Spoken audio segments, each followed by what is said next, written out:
People always ask me how I learned to cook. They're surprised that someone so steeped in politics is also well versed in the kitchen. But for me, the two were never really separate. I got my love of cooking from my dad, and my love of politics from my mom. My dad worked in the restaurant industry his whole life, and he taught me the basics: how to chop an onion, how to make a roux, how to sear a steak. But more importantly, he taught me that food is a love language, that cooking for someone is the ultimate expression of care, and that access to good food shouldn't be a luxury only reserved for those who are well off.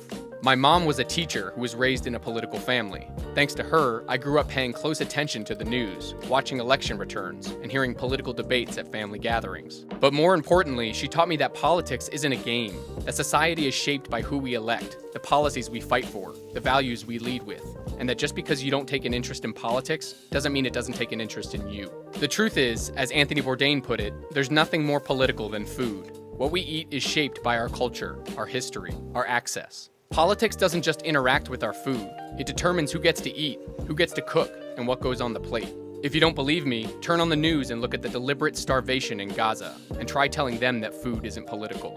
So when I started making content, I decided to bridge both of my passions, politics and cooking, to help people digest the seriousness of what's happening in the world, and to remind them that politics, like food, is really about how much we care for one another. So thank you for following along and for sharing. There's a lot more to cook and a lot more to say.